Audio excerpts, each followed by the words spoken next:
Ma'am pan Aadhaar name டிஸ்மேட்ச் இருக்குது. இப்போ என்ன பண்ணுறது? பெனால்ட்டி பெய்ட் பண்ணிய ரெசிப்ட் இருக்குது. இப்போது என்ன செய்வது மேம் சொல்லுங்கள். இது பார்த்தீங்க அப்படின்னா நம்ம சேனலில் பேன் ஆதார் லிங்க் வீடியோ பார்த்த நபர் ஒருவர் அவருக்கு ஏற்பட்ட சந்தேகத்தினை நமது கமெண்ட் செக்ஷன் மூலமாக கேட்டிருக்காங்க. உங்களுக்கும் இந்த மாதிரி ஏதாவது டவுட் இருக்குதுன்னா வாங்க இதுக்கான சொல்யூஷனை தெரிஞ்சுக்கலாம். இப்போ நீங்கள் பேன் கார்டையும் ஆதார் கார்டையும் இது வரைக்குமே லிங்க் பண்ணாமல் இருக்கீங்க அப்படின்னா லிங்க் பண்ணுறதுக்கான ப்ராசஸை ஸ்டார்ட் பண்ணுறதுக்கு முன்னாடியே உங்களோட பேன் கார்டை ஒரு கையிலையும் ஆதார் கார்டை இன்னொரு கையிலையும் எடுத்துகிட்டு ரெண்டையும் கம்பேர் பண்ணி பாருங்கள். நேமில் ஏதோ ஸ்பெல்லிங் மிஸ்டேக் வருதா, இல்லை இனிஷியல் ஒன்றில் முன்னாடியும் இன்னொன்றில் பின்னாடியும் வருதா. சில பேருக்கு ஆதாரில் நேம் கூட அப்பா பேர் சேர்ந்த மாதிரி இருக்கும். அதுவே பேன் கார்டில் பார்த்தீங்க அப்படின்னா அவங்க நேம் கூட அப்பா பேருக்கு பதிலாக இனிஷியல் மட்டும் இருக்கும். அப்புறம் டேட் ஆஃப் பர்த்தில் எதுவும் சேஞ்சஸ் இருக்கா அப்படின்னு ஃபஸ்ட்டு செக் பண்ணிக்கோங்க. ஒருவேளை உங்களுக்கு இந்த மாதிரி ஏதாவது சேஞ்சஸ் இருக்குது அப்படின்னா நீங்கள் பேன் ஆதார் லிங்க் பண்ணுறதுக்கான ப்ராசஸை ஸ்டார்ட் பண்ணிடாதீங்க. முதல்ல நீங்கள் செய்ய வேண்டியது உங்களோட பேன் கார்டில் இருக்கக்கூடிய டீட்டெயில்ஸும் ஆதாரில் இருக்கக்கூடிய டீட்டெயில்ஸும் ஒரே மாதிரி இருக்காப்பில் கொண்டு வரணும்.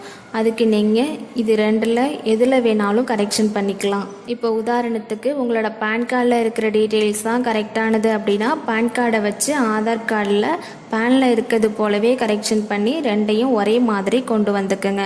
அதுவே உங்களோட ஆதாரில் இருக்கிற டீட்டெயில்ஸ் தான் கரெக்டானது அப்படின்னா ஆதார் கார்டை வச்சு உங்களோட பேன் கார்டில் கரெக்ஷன் பண்ணிக்கிங்க.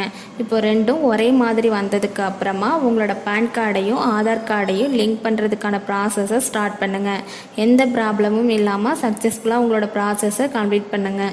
சப்போஸ் இப்போ நம்ம கமெண்ட் செக்ஷனில் கேட்டு இருக்கிற நபரை போலவே நீங்களும் கவனிக்காமல் அப்ளை பண்ணிட்டீங்கன்னு வச்சுக்கோங்களேன். பேமெண்ட் ப்ராசஸ் வரைக்குமே சக்ஸஸ்ஃபுல்லாக பேமெண்ட்டும் செலுத்திட்டீங்க அப்படின்னா கவலைப்படாதீங்க. ப்ராப்ளம்னு ஒன்று வந்தால் அதுக்கு சொல்யூஷன் ஒன்று கண்டிப்பாக இருக்கும். வாங்க தெரிஞ்சுப்போம். இப்போ நீங்கள் பேமெண்ட் செலுத்தினதாகவே இருக்கட்டும், முடிஞ்சால் அந்த ரெசிப்டை மட்டும் எடுத்து வச்சுக்கோங்க. இப்போது அந்த ப்ராசஸை அப்படியே விட்டுட்டு வந்துடுங்க. நான் முன்ன சொன்னது மாதிரியே உங்களோட பேன் கார்டையும் ஆதார் கார்டையும் இப்போ எடுத்து வச்சுட்டு ஃபஸ்ட்டு செக் பண்ணுங்கள். நல்லா கிளியராக பாருங்கள். கண்டிப்பாக அதில் ஏதாவது ஒரு சின்ன மிஸ்டேக்காவது இருக்கும். அதனால தான் உங்களுக்கு பேமெண்ட் செலுத்தினதுக்கு அப்புறம் மிஸ்மேட்ச்டு எரர் காமிச்சிருக்கும்.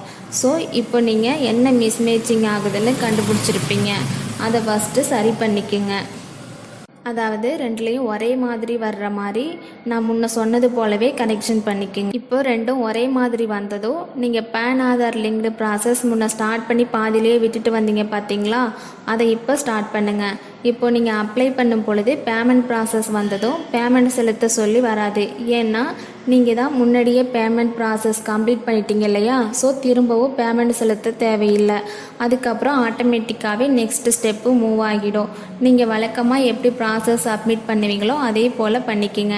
பண்ணிவிட்டு திரும்பவும் பேன் ஆதார் லிங்க்கில் போயிட்டு கிளிக் பண்ணி உங்கள் டீட்டெயில்ஸை கொடுத்து பாருங்கள். பார்த்தீங்க அப்படின்னா 48 ஹவர்ஸ் வெயிட் பண்ண சொல்லும். அதுக்கப்புறம் 2 டேஸ் கழித்து செக் பண்ணி பார்த்தீங்கன்னா உங்களோட பேன் கார்டும் ஆதார் கார்டும் லிங்க் ஆகி இருக்கும். வீடியோ பிடிச்சிருந்துச்சுன்னா லைக் பண்ணிவிட்டு சப்ஸ்கிரைப் பண்ணிவிட்டு போங்க. அப்போ தான் நம்ம சேனலில் வரக்கூடிய இது போல் நல்ல வீடியோக்களை உங்களால் மிஸ் பண்ணாமல் உடனுக்குடன் பார்க்க முடியும்.